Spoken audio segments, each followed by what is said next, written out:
있고 술을 주는 사람은 김이었어요. 아. 이게 우리가 그냥 생각할 때 남편 후배가 가면 야 술 한잔 해 이거는 남편이 하는 거고 고기 구워서 주는 사람은 부인이잖아 되게. 여기는 반대였다는 거. 그 다음에 이 의전비서관이라는 분이 아니 선배님도 총리실 비서관 해봤지만 비서관 되면 프로필이 나오잖아요. 예? 기본으로 나오는 게 언론에 누가 이번에 이 비서관이 됐다. 네네. 그 다음에 이 사람은 어떤 경력을 통해서 이렇게 됐다. 한번 찾아보세요. 없어 이 사람은. 그 경력이 없어요. 그래서 그게 확인이 안 된다는 거예요 지금도. 그게 가능하네.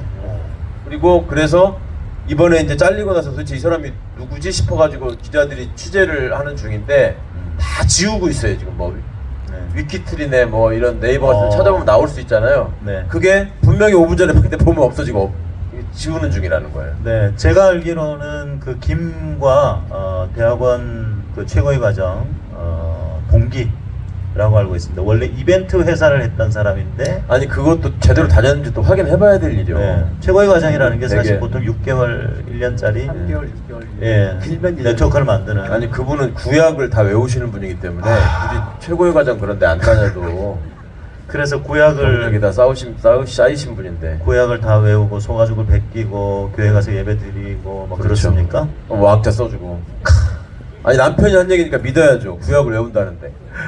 아이고, 그래서 엊그저께도 교회 가서 그렇죠. 저는 또 살다가 대통령이 교회 임대해가지고 사진 찍는 교회가 것도 그 처음 예배- 봤네. 예배 시간도 정해서 총리는 맞아요. 그렇게 하는 거 봤어요? 없어요. 교회 임대해가지고 사진 교회 찍으려고 임대. 행사하는 거는 사실 교회 다니시는 분들은 아시겠지만 지금 교회가 가장 바쁠 때예요. 한 해를 결산하고 내년 예산을 짜고 공동의회를 하기 전에 당회를 하고 엄청 바쁠 때거든요. 교회 다니시는 분 계실 거 아닙니까?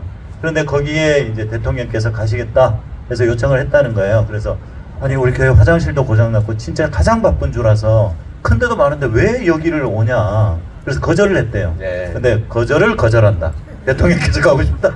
그래서 있지도 않은 예배를 3부 예배 끝나고 12시 반에 예배를 청와대에서 데리고 간 30명하고 예배를 봤다는 거예요. 그러니까 정말 우리는 정말 상상도 할 수 없는 일을 상식을 벗어난 와 인간해야지 정말. 그렇습니다. 자, 뭐 그런 에피소드 얘기는 이제 뒤에서 조금 하고요. 우리 서진웅 의원님의 얘기를 조금만 더 하고 또 다음 2부로 넘어가도록 하겠습니다. 우리 서진웅 후보님이 아니고 서진웅 의원님이 부천에서 정말 많은 활약을 하셨는데 또 PR을 하셔야 된단 말이죠. 요즘 뭐 방송이나 언론에서 이 서진웅 의원님의 지역 활동에 대한 얘기들이 상당히 많더라고요. 그리고 최근에 지역에 여론조사를 하더라고요. 네. 내년에 이제 빅 이벤트가 있으니까 여론조사를 했는데 상당히 괜찮게 좋은 그 평가를 받으셨어요. 그 비결이 도대체 뭔지, 내가 도대체 부천에서 뭘 어떻게 했길래 이 많은 사람들이 나를 기억하고 또 좋게 생각을 하는지 PR 출마를 많이 해봐서 다 그런 거 아니에요? 출마를 예전에 네. 제가 선거운동을 할 때 예. 에피소드는 선거운동을 하기 전에 사실은 제가 지역 시민운동을 했어요. 그때 여기 상동이 이제 막 조성되고 얼마 안 돼서인데 여기 학교가 상당히 많습니다. 초중고가. 네. 그래서 여기에 교육도시, 일명 교육도시라고 칭을 할 정도로 부천에 그런데 이곳에 한국 마사회가 도박과 사행심을 조장해서 가정 파탄까지 일으키는 TV 실내 경마장 막건 발매했죠. 그것을 실내 문화, 경마장. 레저 산업이라는 명칭하에 갖고 들으려고 하는 거예요. 네. 그것을 도저히 문화가 될 수 없고 레저가 될 수 없는 거죠. 그래서 그것을 우리 시민들과 함께 막아냈어요. 여기 가나베스타운 거기 6, 7, 8층을 마사회가 TV 실내 경마장을 입점시키려고 했었거든요. 어느 시민이 이런 걸 좋아하겠습니까? TV 실내경 도박장을 만든다는데 누가 도박장이죠. 좋아하겠습니까? 그리고 그게 언제 이명박 때예요? 박근혜 때예요? 그 이명박 때죠. 꼭 하는 집마다 그런 것만. 그 전에 이제 하려고 했다가 네. 이명박 때 본격적으로 시행을 했죠. 그 그리고 후에 또? 그러고 나서 그 다음에 여기 외곽순환도로가 있어요. 네. 오늘 막혔죠. 네, 네. 외곽순환도로가 있는데 그때 당시에는 방음벽이 없었습니다. 그래서 소음 분진 매연으로 인해서 상동 신도시가 상당히 주거 환경이 좀 열악한 상황이었어요. 예. 그런데 도로공사가 그 하부가 또 도로 용지거든요. 사실 이 하부에다가 도로를 또 추가로 개설하겠다. 아. 그렇게 되면 이 상동 신도시는 계획된 신도시인데 주민들의 주거 환경, 삶의 질은 최악으로 되는 거예요. 네, 네. 최악이 되는 거예요. 그러면 시민들의 건강은 누가 담보할 것이며 이 삶의 질을 누가 책임질 것인가? 예. 안 되겠다. 그러면 도로를 대심도로에서 지하로 넣고 지상은 시민들한테 돌려줘라. 그래서 외곽순환도로 하부공간 대책위원회라는 것을 만들어서 우리 시민들과 함께 또 그것을 막아냈습니다. 그러고 나서 지금은 방음벽도 설치가 됐고 그 후에 그리고 지상은 체육공원으로 해서 물론 화재가 원인이 되기도 했지만 체육공원으로 해서 지금 게이트볼장, 농구장, 정구장, 뭐 이렇게 족구장 많은 시설들이 들어가 있어서 의원 되시기 전에 시민운동 하면서 그걸 다 하셨다는 거 아니에요? 아니요 그때 그 막아냈고 그 후에 체육공원이 들어왔죠. 아니 그러니까 그거 하실 시민운동 때는 하실 신분이 예. 그렇게 하면서 지역의 정치의 중요성 네. 이것을 느끼기 시작했죠. 그러면서 제가 이제 경기도 의원으로 이제 진출을 했고 시민들이 일할 수 있는 기회를 주셨고. 기회를 줬죠. 그런데 제가 선거운동을 통해서 하면서 전통 우리 부천은 제가 초반에 말씀드린 것처럼 자영업이 많은 도시예요. 네. 전 골목시장도 많고 그런데 상동시장이라는 곳이 있는데 상동시장에 이제 선거운동을 하고 다녔는데 어느 임원분이 구간 임원분이 저한테 약속을 하나 하고 가라는 거예요. 예. 그게 시장에서? 뭡니까? 그러니까 우리 상동시장에 화장실이 없다. 화장실을 하나 만들어 줘라. 그래서 아니 이 점포가 100여 개, 120, 30개가 어떻게 하신 거예요, 되는데 그러면? 화장실이 없는 거예요. 요건 갖고 다니신 거예요, 그러면? 아니 어떻게 그 전국에 계시는 점포에 분들은 그 점포에서 물건을 사야만 네. 그 그 안에 들어가서 공중 그러니까 화장실이 공중, 없다. 네, 공용 화장실이 없는 거죠. 예. 그러다 보니까 물건이라는 것은 거기서 살 수도 있고 안 살 수도 있는 거잖아요. 네. 그리고 그건 시장을 이용하는 시민들에 대한 문제가 심각한 거죠. 그 환경이. 네. 그래서 저는 아니 이렇게 점포가 120, 30개나 되는데 왜 화장실이 없지? 이거 문제네? 희한하네요, 진짜. 화장실 만들어야죠. 약속하겠습니다. 그리고 예, 거기서 예. 덜령 약속을 했네요. 나중에 보니까 예. 전에 국회의원, 전에 도의원들이 다 약속했던 거예요. 근데 안 됐던 거예요? 거기는 다 개인 점포잖아요. 네. 개인 점포를 하려면 화장실을 공간이 만들려면 없구나. 없어요. 공유지가 그것을 없구나. 장기 임대를 하거나 예. 그것을 사야 돼요. 누가 팝니까? 네. 그 월세 받고 있는데. 그래서 장기 임대가 안 되는 거죠. 그래서 그것을 한 2년 동안 매달려서 논의한 끝에 화장실을 만들지 말자. 그럼 고객센터를 만들어서 거기에다 화장실을 넣으면 되지 않냐. 고객센터에 네. 그래서 정말 여기 화장실 만든다는 얘기지. 아니 화장실만 만들면 의미가 없다. 의원님 더 크게 만들다는 그렇지. 거야. 잘 은근히 그래서- 궁금하게 하셔. 얘기를 재미나게 하셔. 진짜. 그래서 이 고객센터를 만들려고 하다 보니까 차라리 그 주위에 땅을 좀 사서 네. 거기에다 고객센터를 짓자. 그래서 거기에 그때 당시에 이 백화점들도 택배에서 지금은 택배가 많이 활성화됐지만은 백화점들 택배를 하잖아요. 네. 그런데 재래시장이라고 왜 택배를 못하지? 택배 시설도 지고 있고 세상에. 거기다가. 예, 이 상인들이 서비스 정신이 좋아야 되잖아요. 음. 그럼 교육을 받아야 돼서 그래서 상인 교육장도 지고 넣고. 야 그런 게 다른 데 있어요. 난 처음 들어보는 것 같아. 그러니까. 시장에. 예. 그걸 그래서 상동시장에 고객 서비스 센터를 만들었죠. 그래서 신축을 했습니다. 진짜 이쯤에서 박수 한번 드려야 돼요. 와. 진짜 시장 서비스 센터는 진짜 처음 들어본다고. 서진호 의원님은 정말 재래시장, 전통시장에 정말 애착을 많이 가지고 계시더라고요. 그런 네. 다음에 이제 중동시장을 갔는데 또 시장이야. 중동시장에서 아니 잠깐 이 대목에서 부천은 상동, 중동, 하동까지 있습니까? 그러니까 상동 중동 있고 하동은 없어요.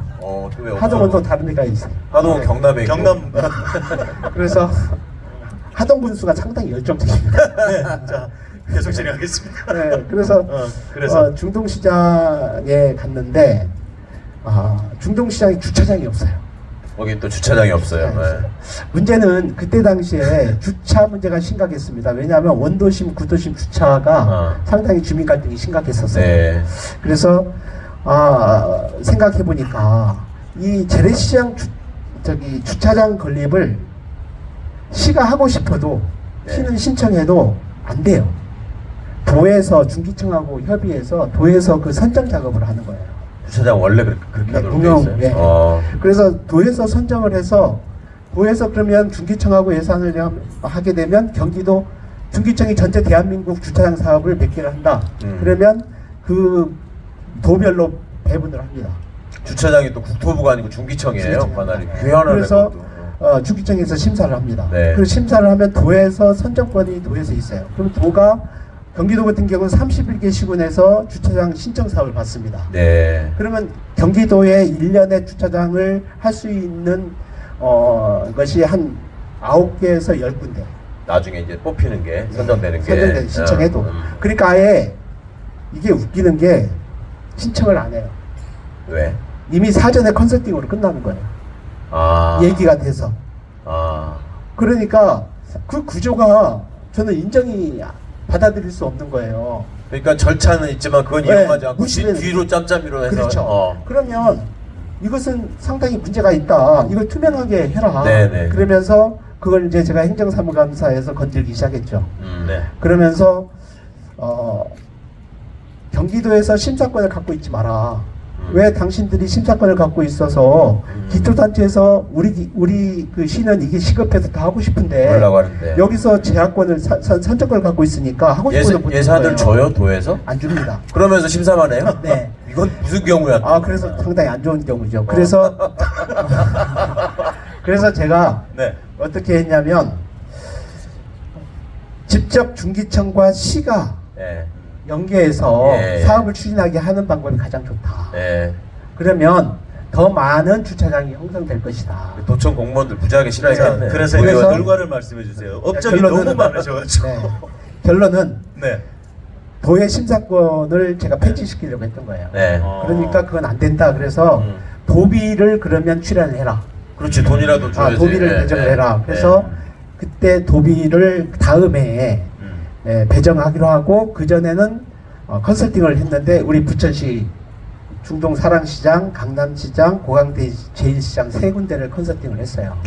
그래서 그 해에 경기도 사업에 중동 사랑시장이 선정이 됐고 그 다음에 일기 추경에 경기도에서 55억인가 60억을 추경에 경기도에서 반영해서. 이제 투자를 해서 만들었다.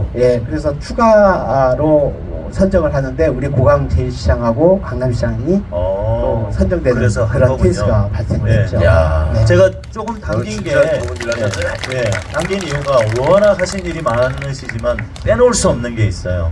우리 서진웅 의원님이 정말 이 양극화 해소에 대한 어떤 그런 네. 그 강한 의지를 보이시기 때문에 그걸 가지고 이제 교육 그 과정 혁신 네. 이 얘기는 꼭 해주셔야 돼요. 시간이 많이 예. 좀 지나고 있지만. 알겠습니다. 네.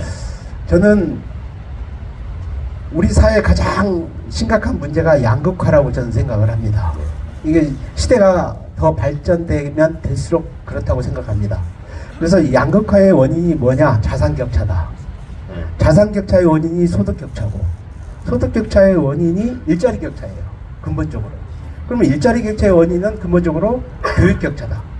그러면 이 단계의 그 격차에 대한 정책과 제도는 우리가 만들어서 지원을 해서 개선시켜야 되지만 근본적으로 교육격차 문제는 해소시켜야 되겠다. 네. 그래서 교육격차를 해소하는 것이 기회 있는 삶을 더 열어갈 수 있다. 우리 아이들이 미래를 꿈꾸면서 성장하는데 기회가 없어서 안 되잖아요. 그래서 교육격차 해소 문제를 가장 깊이 있게 저는 살펴보기 시작했고 그래서 교육격차를 해소하려면 국가가 공교육이 강화돼야 되겠다. 그럼 공교육을 강화시킬 수 있는 것은 그냥 선생님들의 열정만으로 되는 건 아니잖아요. 물론이죠. 그래서 선생님들의 열정 플러스 제도적으로 이것을 지원해야 되겠다 해서 논의해 보니까 그때 당시에 부천에 과학고등학교를 좀 세우자 하는 열기가 좀 있었습니다. 그래서 제가 과학고등학교를 부천에 유치하려고 하다 보니까 그 특목고를 유치하면 그게 뭐 스카이로 의대로 다 빠져나간다 이런 부정적인 시각을 갖고 있는 계층이 있어서 그 설득을 하고 과학이 인재를 육성하다 보면 물론 글로 가는 사람도 있지만 제대로 된 우리나라의 과학 일꾼들이 성장할 수 있다. 그래서 그것을 유치를 시작했는데 경기도 교육감 이재정 교육감을 설득하고 거의 다 교육부하고 협의가 됐어요. 네. 그랬는데 결론적으로 부천에서 부지를 대지를 못했죠. 그래서 땅이 없어요. 시간이 한 군데가 있었는데 그 중학교 부지라서 안 됐어요. 그 작동인가 열동에 있는 중학교 부지였는데 그래서 이것을 결론적으로 김만수 시장과 제가 추진했던 것을 못하고 시간이 흘러가면서 과학고를 유치하는 것이 이제 폐기될 예. 상황까지 갔죠. 그러다가 그러면 어떻게 하면 일반계 고등학교 이 문제를 해결하지? 일단은 과학교를 들어서 다른 부분까지 같이 작용을 통해서 교육을 좀 키우려고 했는데 그것을 놓쳤고 그러면 곧바로 일반계고 역량 강화를 가자 해서 논의한 게 아이들이 과목 선택권이 없는 거예요. 과목. 예. 네, 과목 선택권이 무슨 얘기냐면 수업 시수가 국어, 수학, 영어 막 쭉 있잖아요. 예. 어느 선생이 한 명 더 가면 그 수업 시수가 좀 많고 수선생이 없는 데는 이 수업 시가 좀 작고 이래서 아니 이게 왜 이런 불균형이 심하지? 그래서 이 과목 선택권을 어떻게 하면 학생들에 돌려줄까? 그게 연구하다 보니까 과목 중점형 고등학교 체제를 만들자. 그러면 수시를 통해서 아이들이 대학을 갈 수 있는 생활기록부 작성해도 좋고 네. 그래서 과목 중점형 교육과정 특성화 사업을 실시를 했죠. 그거 하면서 그러면 그 과목을 우리 아이들이 이제 집 앞에 가까운 데 학교 가는 것보다 내가 잘하는 과목을 선택해서 학교를 가는 게 더 좋겠다. 그러면 자기 소질도 자기 적성도 개발할 수 있고 자기 꿈을 펼쳐나갈 수 있는 공부를 할 수 있기 때문에 기회 있는 공부를 할 수 있지 않나. 그러면서 발음을 잘해야지. 나는 처음에 과목 선택권이라는 줄 알고. 과목인 줄 알았어요. 503호, 504호. 그래서 그런 과정 속에 과목 선택권을 주자 해서 이제 교육과정 특성화를 했는데 하다 보니까 중요한 게 나는 과학 중점고등학교가 갖고 싶은데 이게 그 뭐라 할까요? 다른 학교를 배정받을 경우가 있잖아요. 네. 이런 문제가 있더라고요. 그래서 이 학생들한테는 클러스터 교육을 활성화시켜서 주문형 강좌를 열어주자. 그래서 주문형 강좌 사업까지 추진을 했죠. 야, 그러면서 디테일이. 교육을 이렇게 좀 키워나가자. 그리고 후에 경남인가요?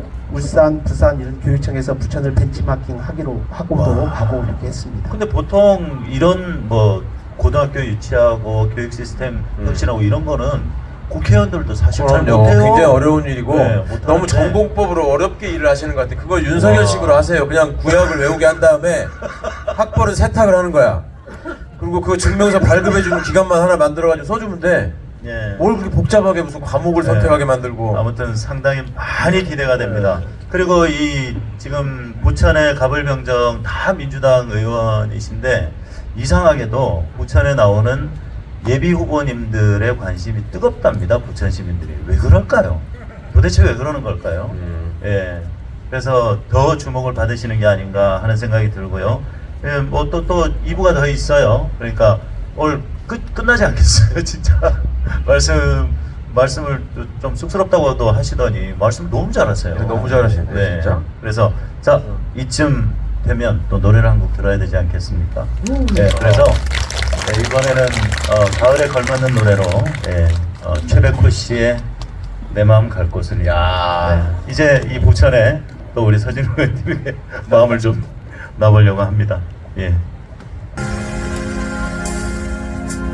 가을에 떠나지 말아요. 낙엽 지면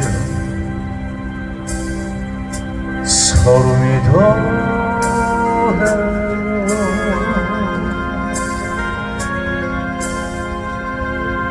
차라리 하얀 겨울에 떠나요.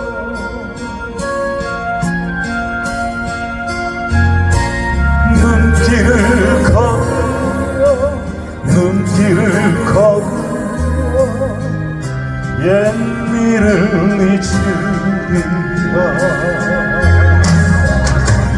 거리에 어둠이 내리고 안개 속에 가로등 하나이라도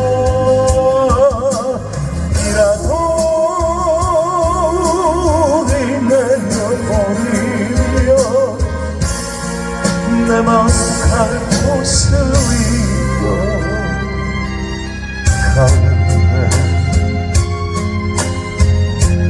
가을에 떠나지 말아요.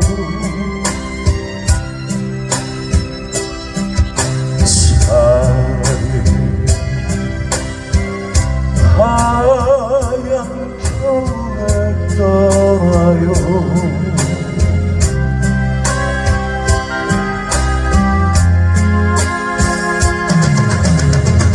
거리에 어둠이 내리고 안개 속에 가로등 하나이라도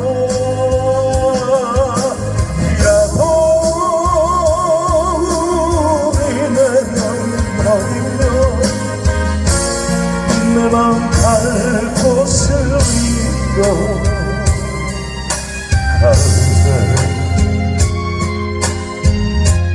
가을에 떠나지 마요.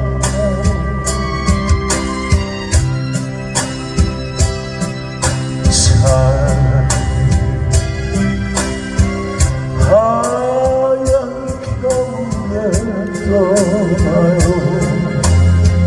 하얀 겨울에 떠나요.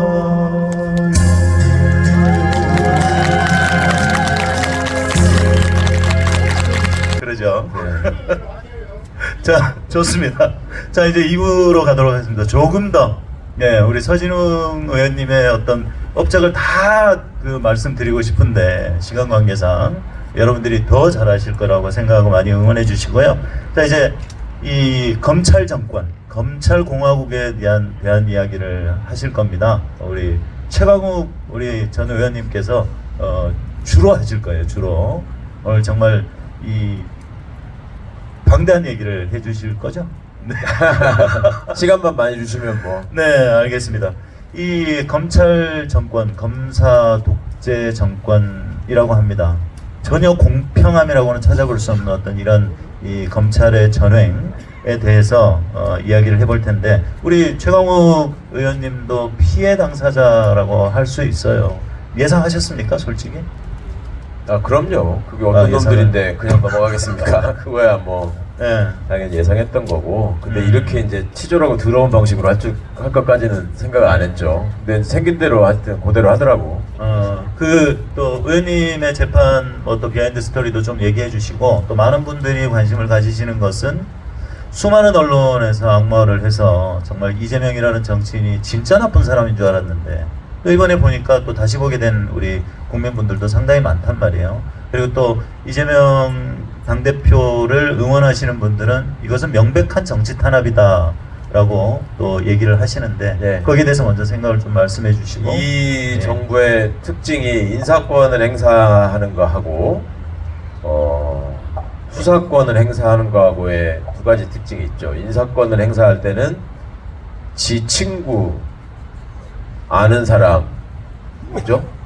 하다못해 뭐라도 갖다 준 사람, 뭐 이런 걸 중심으로 일관되게 그 인사의 기준, 유일한 기준, 인사 검증 기준은 없어요. 발탁 기준에서 나하고 동문인가 아닌가, 얼마나 친한가 안 친한가, 그다음에 일본에 대해서 얼마나 우호적인가 아닌가, 뭐 이런 게 지금 기준이 되고 있죠. 수사권을 행사하는 데 있어서는 저게 보복할 대상인가 아닌가, 우리 편인가 아닌가, 요게 유일한 기준이에요 지금. 그러니까 옛날에 어떤 검사 하나가, 저기 누군지 이름은 잘 기억이 안 나는데, 그 뚱뚱하고 술 처음 먹기 좋아하는 놈 하나 있어요. 그게 저기 이렇게 해서 수사를 하면서 뭐 옛날에 좌천 나간 것 때문에 뭐 보복한다는 얘기가 있는데 어떻게 생각하냐. 검사가 수사권 갖고 보복하면 그냥 깡패지 검사입니까? 이랬던 검사가 하나 있었거든요. 집안 사람인 것 같은데. 예. 난 누군지는 잘 모르겠어요. 네, 그런 그렇죠. 사람이 있었어요. 네네. 있었죠. 이게 이제 지가 그렇게 말해놓고 깡패 짓거리를 그대로 지금 하고 있으면서 야당 대표가 만나자고 하니까 피의자라서 못 만난다 이렇게 얘기했단 말이죠. 그 뒷돌만이들이나 와이프까지 다 피의자예요 지금. 그리고 같이 사는 거는 상관없고 야당 대표한테 그렇게 얘기한다는 것 자체가 그 수준. 저는 참 아쉬운 것이 왜 이 사람들이 이렇게 이 자리까지 와서 검사 쿠데타를 성공할 수 있었는가. 그 점에 대해서는 좀 우리 시민 여러분들께서 좀 눈을 더 밝게 뜨시고 좀 각성을 해주실 필요가 있다. 그러니까 이 사람들의 민낯이나 진짜 실력이나 이런 것들은 제대로 생각하거나 보지 못하시고, 야 그래도 서울법대 나와서 고시 붙어갖고 검찰총장까지 한 놈이 그 검정고시 봐갖고 중앙대 나온 놈보다는 낫지 않겠어? 이러고서 찍은 사람들이 있거든. 아 그렇지. 예. 맞아. 정말 그런 점에 대해서는 우리 사회가 갖고 있는 어떤 여러 가지 문제점들이 있지만 하나의 지금 농축돼서 나타나지 않았나. 너무 쓰라린 거는 지금 보이고 있는 모습이 우리 안에 있는 숨겨진 욕망들을 그냥 그대로 투사하고 있는 모습이잖아요. 지 하고 싶은 거 다 그렇죠. 그냥 맘먹으면 하잖아. 법이고 무슨 뭐 절차고 필요 없이 그냥 하잖아요. 근데 국민들은 지금 보실수록 막 이제 너무 싫고 이게 싫은 걸 넘어서서 이제 막 혐오감이 드시는 거거든. 막 맞습니다. 그렇잖아요. 그 왜 그런가? 그게 그런 거죠. 내 안에 있는 건데도 이게 내가 자꾸 감추고 싶고 안 보고 싶어하는 뭔가 이게 더러운 부분이 사람이 다 있거든요. 그렇잖아요. 그거를 누구나 감추고 싶어하고 그런 것들이 어떤 위선이라는 이름으로 그러니까 그런 것들을 가급적이면은 세상을 살아가는데 편안하게 살 수 있게 이렇게 가공해서 나타나는 모습들이 있고 한데 이게 때와 장소를 가리지 않고 바깥으로 나와버리면 내 뱃속에 대변이 있지만 이게 바깥으로 나오면 너무 싫거든. 냄새가 나고 보기 싫고 침이 내 입안에 있지만 이거를 찍찍 뱉고 다니면서 길거리에 이게 침이 떨어지면 보기 싫거든요. 지금 그런 상황을 저는 겪고 있는 거 아닌가. 그러니까 이 사람이 어떻게 지금 대통령이 됐는가. 지금 보시면 그 품격이나 지식 수준이나 그런 생각하는 사고 방식이나 행동 양태나 그 다음에 그 바지를 입는 꼬라지나 이거 도대체가 이해가 안 가시잖아요. 어떻게 이 나라의 대통령입니까? 근데 어떻게 저 사람이 저렇게 됐을까? 저는 이유는 한 가지밖에 없다고 생각해요. 우리가 욕망에 패배했다. 그러니까 그 날것 그대로의 욕망을 그냥 지금도 이제 그러니까 그 수법을 가지고 또 총선을 하려고 하거든요. 김포를 왜 합친다고 합니까? 뜬금없이 집값 올려준다는 거 아니에요? 욕망을 자극해가지고 을과 을을 싸움 붙이는 이런 방식. 해선도 그런 식으로 치렀잖아요. 맨날 여가부 폐지, 무슨 뭐 병사 월급 200만 원 올려준다. 그렇게 하고 지금 다른 걸로 다 깎아가지고 애들 생일날 케이크 주던 거 안 주겠다는 거잖아요. 지금 내년부터 예산 다 깎아버려요. 그러니까 그런 짓들을 하는 것을 결국 우리 안에 있는 숨겨둔 욕망이 너무나 안 좋은 모습으로 발현돼가지고 오늘날 이 결과를 봤다.